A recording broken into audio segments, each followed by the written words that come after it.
4.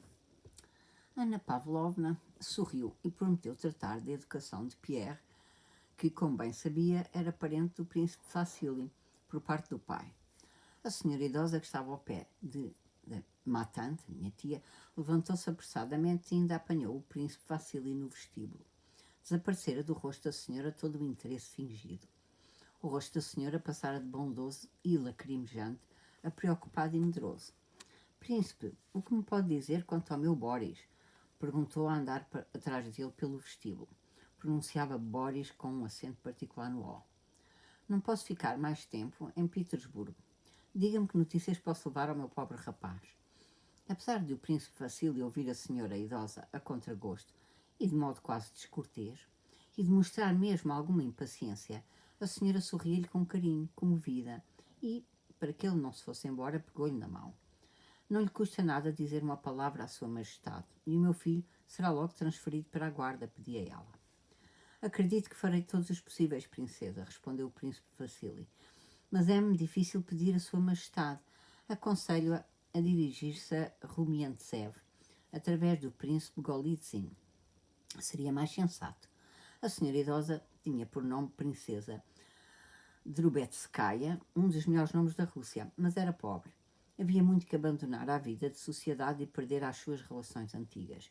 Viera a Petersburgo para arranjar colocação na guarda imperial para o seu filho único. Foi só para falar com o príncipe Vassili que ela se impôs como convidada do serão de Anna Pavlovna. Foi só para isso que ouviu a história do Visconde. As palavras do príncipe Vassili assustaram-na. O seu rosto, outrora bonito, ressumou de raiva, o que de resto não durou mais do que um momento. Voltou a sorrir e agarrou-se com mais força ainda à mão do príncipe Vassili. Ouça, príncipe, disse ela. Nunca lhe pedi nada, nunca lhe voltarei a pedir mais nada. Nunca lhe lembrei a amizade que o meu pai lhe votou.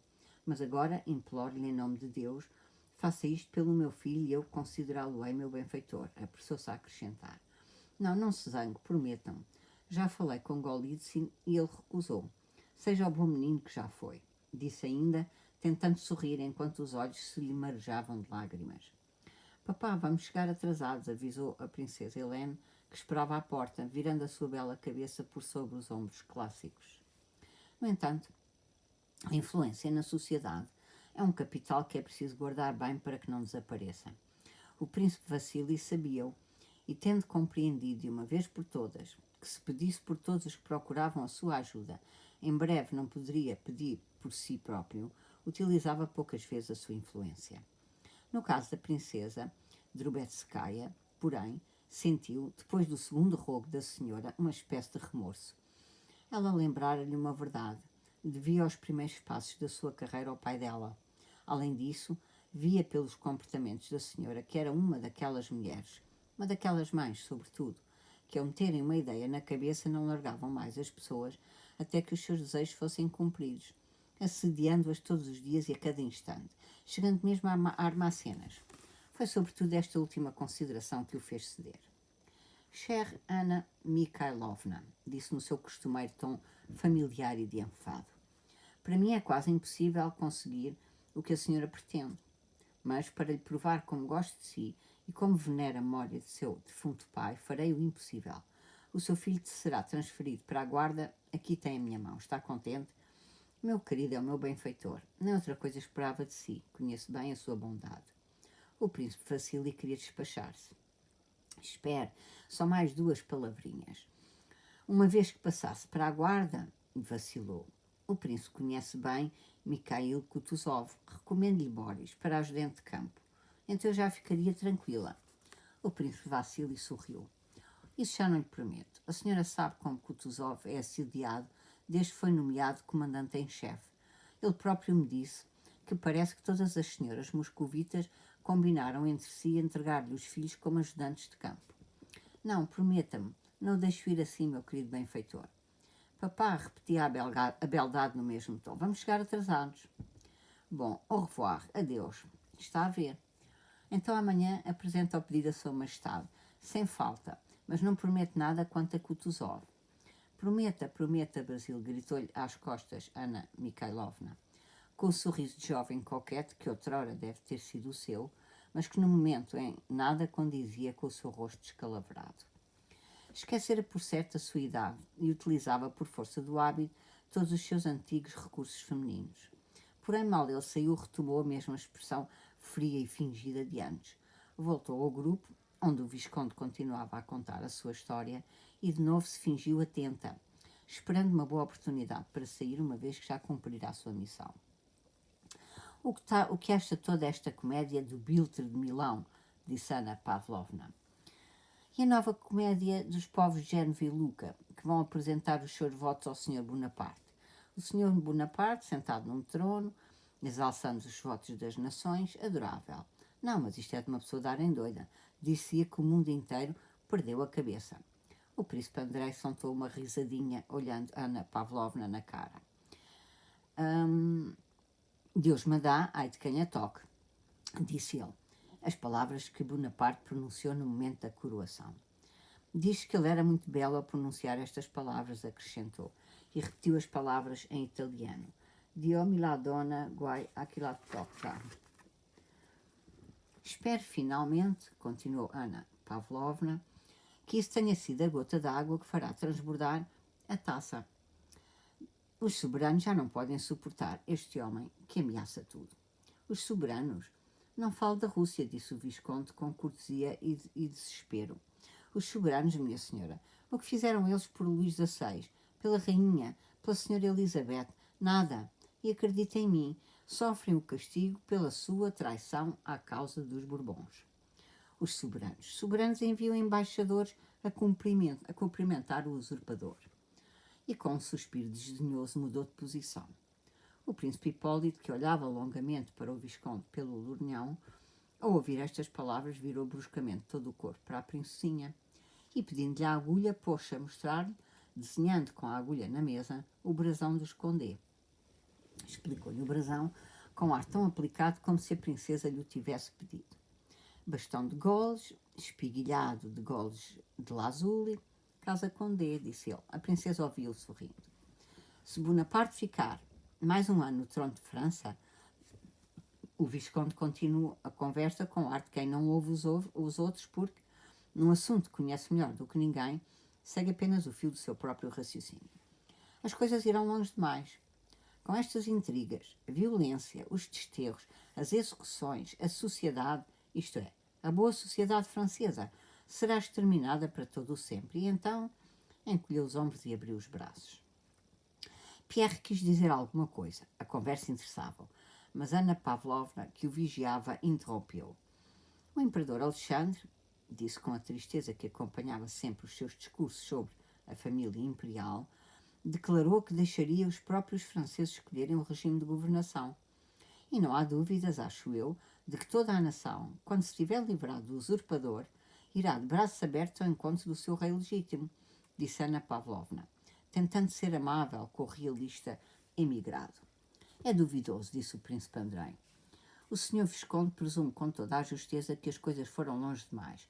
Acho que será difícil voltar ao passado. Tanto quanto sei, Pierre, corando, intrometeu-se na conversa, quase toda a fidalguia se passou já para o lado de Bonaparte. Isso dizem-nos os bonapartistas, respondeu o Visconde sem olhar para Pierre. Neste momento é difícil conhecer a opinião pública francesa. Disse o Bonaparte, disse o príncipe Andrei, com uma risadinha. Era visível que não gostava do Visconde e que, apesar de nem olhar para ele, era contra o Visconde que dirigia os seus discursos. Mostrei-lhes o caminho da glória, disse ele depois de uma curta pausa, repetindo mais uma vez as palavras de Napoleão. Eles não o aceitaram. Abri-lhes as minhas antecâmaras, precipitaram-se em chusma. Não sei até que ponto teve o direito de o dizer. Nenhum, retorquiu o Visconde. Depois do assassínio do Duque, mesmo as pessoas mais parciais deixaram de ver nele um herói. Mesmo que ele tenha sido um herói para certas pessoas, disse o Visconde desta vez a Anna Pavlova, depois do assassinato, há um mártir a mais no céu e um herói a menos na terra. Ainda Anna Pavlovna e os outros não tinham tido tempo de apreciar com os seus sorrisos o alto valor destas palavras do Visconde e já Pierre irrompia de novo na conversa. E Anna Pavlovna, embora pressentisse que ele iria dizer qualquer coisa inconveniente, já não podia fazê-lo parar. A execução do Duque de Enghien, disse Pierre, foi uma necessidade de Estado. E no facto de Napoleão não ter tido medo de assumir a sua responsabilidade pessoal no ato, só verás grandeza de alma. Deus, meu Deus, disse Ana Pavlovna com um sorriso aterrorizado. Como assim, Monsieur Pierre? Então encontra no assassinato uma grandeza de alma, disse a princesinha, sorrindo e puxando para si o trabalho. Ah, oh, disseram várias vozes. Capital, disse em inglês o príncipe Hipólito e pôs-se a dar palmadinhas no joelho. O Visconde apenas encolheu os ombros. Pierre olhou solenemente por cima dos óculos para os ouvintes. Falo assim porque, continuou com temeridade, os Bourbons fugiram da Revolução, deixando o povo na anarquia. Napoleão foi o único a compreender a Revolução e a vencê-la. Por isso, para o bem comum, não podia parar diante da vida de uma pessoa. O senhor não quereria passar para aquela mesa? Disse Ana Pavlovna. Mas Pierre, sem responder, continuou com o seu discurso. Não, dizia ele, cada vez mais inspirado. Napoleão é grande porque se pôs acima da Revolução. Reprimiu-lhe os desmandos, mantendo o que era bom. Igualdade dos cidadãos, liberdade da palavra de imprensa. E foi só por isso que tomou o poder. Pois, se ele ao tomar o poder e ao aproveitar-se dele para cometer assassínio, o tivesse em vez disso entregue ao rei legítimo, disse o Visconde, então eu chamar-lhe um grande homem. Ele não poderia fazer isso. O povo entregou-lhe o poder só para que o libertasse dos Bourbons e também porque viu nele um grande homem. A Revolução foi um grande acontecimento, continuava Monsieur Pierre, ostentando com esta frase temerária e desafiadora a sua grande juventude e o seu desejo de dizer tudo com a maior urgência. A Revolução e o regicídio são grandes acontecimentos? Depois dessa, mas não quer passar para outra mesa. Contrato social, disse o Visconde com um sorriso brando. Não falo do regicídio, falo de ideias. Sim, ideias de pilhagem, de homicídio, de regicídio, voltou a interrompê-lo uma voz irónica. Houve exageros, evidentemente, mas não é neles que está a importância da Revolução, mas nos direitos humanos, na libertação do homem dos preconceitos, na igualdade dos cidadãos. E Napoleão manteve todas estas ideias em toda a sua força. Liberdade e igualdade, disse o Visconde com desprezo, como se finalmente tivesse resolvido provar ao jovem toda a estupidez dos seus discursos, que são apenas palavras altissonantes, que ficaram já comprometidas desde há muito. Quem não gosta de liberdade e de igualdade? Já o nosso Salvador apregoava a liberdade e a igualdade. Será que as pessoas ficaram mais felizes depois da Revolução? Pelo contrário. Nós é que queríamos a liberdade, mas Napoleão aniquilou-a. O príncipe Andrei olhava com um sorriso nos lábios, ora para Pierre, ora para o Visconde, ora para a dona de casa. No primeiro momento da afronta de Pierre, Ana Pavlovna, apesar da sua experiência em sociedade, ficou aterrorizada. Porém, quando viu que já era impossível abafar as tiradas de Pierre e que, apesar das suas palavras blasfemas, o Visconde não ficara assim tão abalado, juntou todas as suas forças e, pondo-se ao lado do Visconde, atacou o orador. Mas, meu caro Sr. Pierre, disse Ana Pavlovna, como é que justifica o grande homem que foi capaz de executar o Duque, ao fim e ao cabo um ser humano, sem julgamento, sem culpa formada? Perguntaria antes, disse o Visconde, como é que o senhor justificaria o 18 de Brumário? Não será um embuste? É uma fraude que, de modo algum, se adequa à maneira de agir de um grande homem. E os prisioneiros que ele matou em África, disse a princesinha, é horrível, e encolheu os ombros. É um plebeu, escusado será dizer, disse o príncipe Hipólito. O senhor Pierre não sabia a quem responder. Passou a olhar por todos e sorriu. O seu sorriso não era como o dos outros, um sorriso que se fundia num não-sorriso. Nele, pelo contrário, quando lhe brilhava o sorriso, logo desaparecia num instante o rosto sério e até um pouco sombrio, e outro surgia, infantil, bondoso, mesmo um pouco aparvalhado, dizia, como que implorando desculpa. Para o Visconde, que o via pela primeira vez, tornou-se claro que aquele jacobino não era tão assustador como as palavras que dizia. Calaram-se todos. Querem que ele responda a todos ao mesmo tempo, disse o príncipe Andrei. É que nos procedimentos do homem de Estado é necessário separar os comportamentos da pessoa particular, do cabo de guerra e do imperador. É este o meu ponto de vista. Sim, sim, é evidente, respondeu Pierre, contente pelo apoio. É impossível não se reconhecer, continuou o príncipe Andrei, que Napoleão é humanamente grande na ponte de Arcole, no hospital de Fafa, onde estendeu a mão aos pestíferos. Porém, há outros atos dele que são de difícil justificação. O príncipe Andrei, que pelos vistos desejara atenuar o discurso inconveniente de Pierre, soergueu-se com a intenção de partir e fez sinal à mulher. O príncipe Hipólito levantou-se então derrompante e, fazendo com as mãos o gesto para que as pessoas ficassem e se sentassem, disse: hoje contaram uma andota moscovita encantadora. Tenho de vos regalar com ela. Desculpe-me, Visconde, mas tenho de a contar em russo.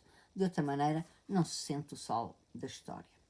E o príncipe Hipólito começou a falar no russo, com que falam os franceses, que não passaram mais de um ano na Rússia. Todos ficaram à espera de tal insistência e a vivacidade com que o príncipe Hipólito chamava a atenção para a sua história. Em Moscou há uma senhora e um dame. A vara como tudo. Precisa ter 2 valets de pied atrás do coche. E de estatura muito grande. Era como do seu gosto. Também tinha uma femme de chambre, ainda de grande estatura. Ela diz então, aqui o príncipe Hipólito ficou pensativo numa cogitação difícil. Ela disse, sim, ela disse, a rapariga, põe livre e vem comigo atrás do coche ferro de visite. O príncipe Hipólito fungou de súbito e desatou-se a rir muito antes dos seus ouvintes, o que causou um efeito desvantajoso para o narrador. Muitos, porém, incluindo Ana Pavlovna e a senhora idosa, sorriram. Então ela lá foi. Súbito sopra vento forte. Rapariga perde chapéu. Cabelos longos, soltou-se. Nisto voltou a não se conter, começou a rir-se entrecortadamente e foi no meio do riso que pronunciou e todo o mundo soube. Acabara a anedota, embora fosse incompreensível, a razão por que a contara e também porque tinha sido obrigatório contá-la em russo. Ana Pavlovna e outros fizeram justiça à amabilidade mundana do príncipe Hipólito, que de maneira tão gentil pusera termo à afronta desagradável e indelicada de Monsieur Pierre. A conversa, depois da anedota, fragmentou-se em discussões insignificantes sobre o último baile e o próximo baile, sobre um espetáculo qualquer e sobre quando e onde iriam encontrar-se estes e aqueles. 5. Agradecendo a Ana Pavlovna a charmante soirée, os convidados começaram a ir-se embora. Pierre era desajeitado, gordo, estatura acima da média, largo, com as mãos enormes e vermelhas. Pierre, por assim dizer, não sabia entrar num salão e muito menos sair dele, ou seja, dizer uma qualquer amabilidade ao sair. Além disso, era distraído. Ao levantar-se, em vez do seu chapéu, pegou no tricórnio emplumado do general e ficou com ele na mão a puxar-lhe as plumas, enquanto o general não pediu que lhe o devolvesse. Toda a sua distração e incapacidade de estar num salão e falar nele, porém, eram compensadas pelo seu porte benevolente, simples, modesto. Até Ana Pavlovna se voltou para ele e, exprimindo com toda a brandura cristã o seu perdão pela afronta de Pierre, acenou-lhe com a cabeça e disse: espero vê-lo por cá mais vezes, mas também espero que mude opiniões, meu querido Monsieur Pierre. A isto Pierre nada respondeu. Apenas se inclinou e mostrou todo o seu sorriso, que não exprimia mais nada que não fosse: opiniões são opiniões, mas vejam que rapaz bondoso e querido eu sou. Foi isso que todos, incluindo Ana Pavlovna, sentiram involuntariamente. O príncipe Andrei saiu para o vestíbulo e, expondo os ombros ao lacaio que lhe lançou por cima o capote, escutava com indiferença a tagarelice da mulher com o príncipe Hipólito, que também já saíra para o vestíbulo. O príncipe Hipólito estava ao pé da linda princesinha grávida e olhava fixamente para ela pelo jornal. Vá, Annette, pode apanhar frio, dizia a princesinha, despedindo-se de Ana Pavlovna. Está resolvido, acrescentou baixinho. Ana Pavlovna tivera tempo de falar com Lisa sobre a proposta de casamento por ela patrocinada a ser feita por Anatole, a cunhada da princesinha. Deposite em si as minhas esperanças, querida amiga, disse-lhe Ana Pavlovna, também baixinho.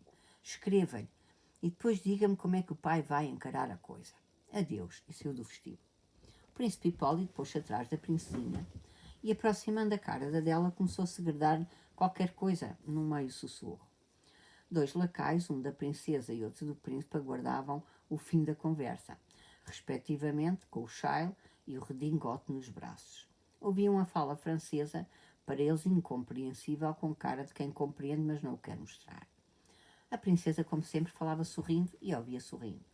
Estou muito contente por não ter ido à casa do embaixador, disse o príncipe Hipólito. Aquilo lá é um tédio.